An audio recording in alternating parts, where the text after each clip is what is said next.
ஒட்டுமொத்த தயாரிப்பாளர் பைனான்ஸ் எல்லாரும் பெரிய இழப்பான சூழ்நிலையில வந்திருக்கிறது பெரும் பேரதிர்ச்சியா இருக்குது. இந்த மாதிரி இப்படி ஒரு குவாலிட்டியான பிரிண்ட் இதுவரைக்கும் இத்தனை வருஷ சினிமாவில் வந்ததே கிடையாது. உங்களுக்கு அதாவது கேமரா பிரிண்ட் வந்திருக்கும், சம்டைம் ஒரு மார்க் பிரிண்ட் வந்திருக்கும். உங்களுக்கு எல்லாருமே என்கிட்ட போன்ல சொல்லும் போது, தியேட்டருக்காரங்க சரி டிஸ்ட்ரிபியூட்டர்ஸ் எல்லாம் சொல்லும் போது ரொம்ப ஹையன் குவாலிட்டியில வந்திருக்குது, இது எப்படி வந்திருக்குன்னு தெரியலங்கிறாங்க. ஸோ இதுக்காக தான் நாங்கள் எல்லாரும் ஒன்று கூடி இதை காவல்துறைக்கும் தமிழக அரசு கவனத்திற்கும் இது யார் பண்ணியிருக்காங்கிறதுக்காக ஒரு நடவடிக்கை எடுக்கணும்.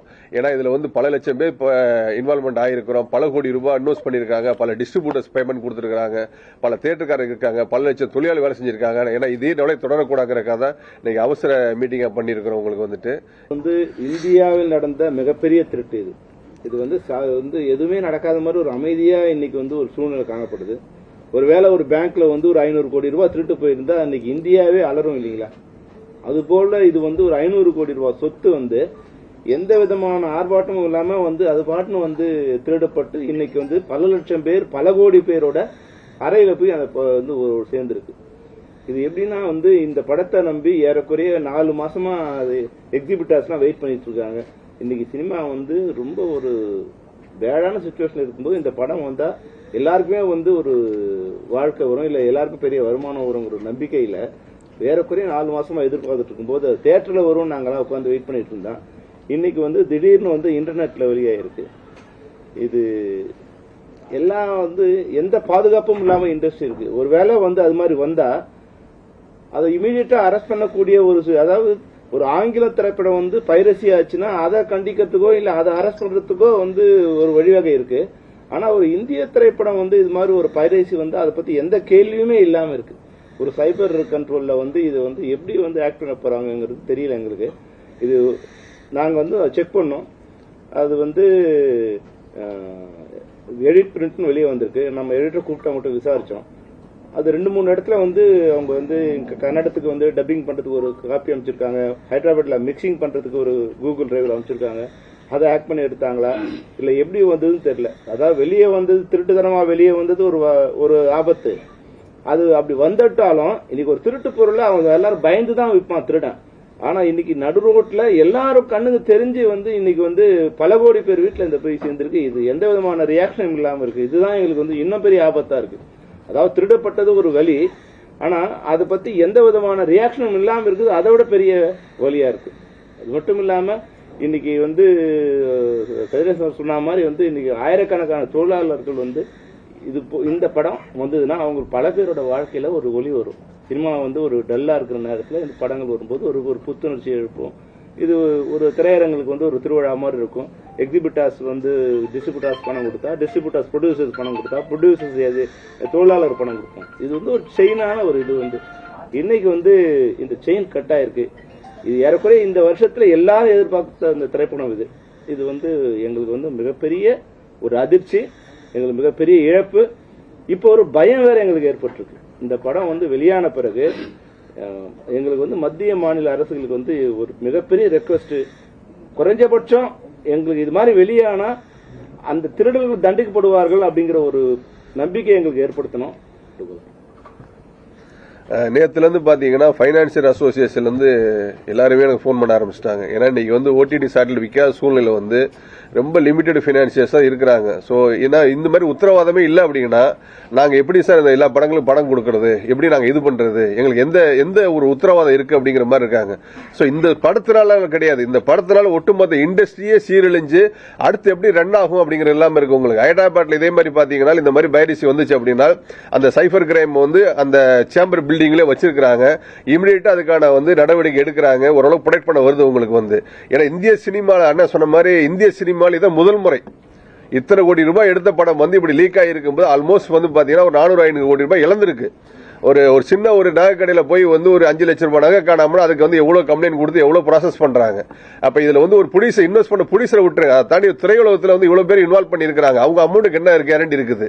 இது தொடரக்கூடாதுங்கிறக்காக இது ஒரு நடவடிக்கை எடுக்கணுங்கிறக்காக எல்லாம் பேசியிருக்கோம். செல்வமணியன் சொன்ன மாதிரி ஒரு நகை கடைகளில் கொல்ல போனாலும் வேற எங்க கொல்ல போனாலும் நீங்கள மீடியாவே அது பெரிய ஒரு செய்தியா போடும் பட்சத்தில் இதை நீங்க பெரிய செய்தியா போட்டு இதை மத்திய மாநில சர்க்கார்களுக்கு இது கொண்டு போனாதான் இது வந்து கவர்மெண்டால தான் நிறுத்த முடியுமே தவிர இண்டிவிஜுவல் பர்சனால இதெல்லாம் வந்து ஃபைட் பண்ணி கொண்டு நிறுத்த முடியாதுன்றது எங்களுடைய தாழ்மையான பிரஸுக்கு வேண்டுகோள். இதை நீங்க எந்த அளவுக்கு வந்து சர்க்காருக்கு வந்து மீடியா மூலியமா ரீச் பண்றீங்களோ அவ்வளவுதான். அதன் மூலியம்தான் எதிர்காலத்தில் தயாரிப்பாளர்கள் நம்பி இன்வெஸ்ட் பண்ற டிஸ்ட்ரிபியூட்டர்ஸ், பைனான்சியர்ஸ் எல்லாரும் இந்த தொழில்துறையில ஈடுபட முடியும். இது வந்து ஒருத்தர் கையில் கிடையாது. கிட்டத்தட்ட இந்த தொழில்துறையில ஒரு படம் எடுக்கும் பொழுது தொழிலாளர்கள் முதல் கொண்டு எல்லாரும் டெக்னீஷியன்ஸ் முதல் கொண்டு கிட்டத்தட்ட 400-500 பேருக்கு மேல இது ஈடுபட்டு எடுக்கிற தொழில்ல எந்த இடத்துல இது கசியுது அப்படின்றது இது வந்து புரியாத புதிராவே இருக்குது. இது திரும்ப திரும்ப வந்து பல ஆண்டு காலமாக இது பேசின்னு இருக்குமே தவிர ஒரு நிவாரணம் கிடைக்காத பட்சத்தில் இது இந்த வருடத்தில் ஒரு எதிர்பார்த்த ஒரு படம் வந்து இப்படி இருக்கும் பொழுது அது வந்து கேள்விக்குறியாக இன்வெஸ்ட்மெண்ட் பண்றவங்களுக்கு இருக்கிறது மிகவும் வருத்தப்படக்கூடிய ஒரு செய்தியாக உள்ளது. இதை நீங்க வந்து மத்திய சர்க்காருக்கும் மாநில சர்க்காருக்கும் உங்க செய்தி மூலமா இது கொண்டு போனாதான் எங்களுடைய ரெப்ரசன்டேஷன் நாங்க போனாலும் அது எடுபடுன்றது எங்களுடைய தாழ்மையான வேண்டுகோள். இது சார்பா வந்து சூப்பர் ஸ்டார் ரஜினிகாந்த் சாருக்கு நாங்க நன்றியை தெரிவிச்சுக்கிறோம். இந்த விஷயம் தெரிஞ்சு வந்து நேற்று இமிடியேட்டா வந்து ஒரு திரையுலக சார்பில் ஒரு மூத்த நடிகராக இருந்து இந்த இண்டஸ்ட்ரியை பாதுகாக்கிற நோக்கத்தோட வந்து அவர் அறிக்கையை வெளியிட்டு இருக்காரு. அதுக்கு இந்த கூட்டமைப்பு சார்பாக இந்த நேரத்தில் நன்றியை தெரிவிச்சுக்கிறோம். உங்களுக்கு வந்துட்டு திரையுலகத்தை சார்ந்த அனைத்து பேருமே வந்து இந்த படம் ரிலீஸ் ஆனதுக்கு வந்து கண்டனம் தெரிவிச்சிருக்காங்க. ஆனா அந்த படத்தோட ஹீரோ வந்து நமக்கு கேள்வி கூட அது பதில் சொல்லாம போறாரு. அது வந்து எப்படி ப்ரொடியூசருக்கு வந்து உதவி செய்யற மாதிரி இருக்கும்?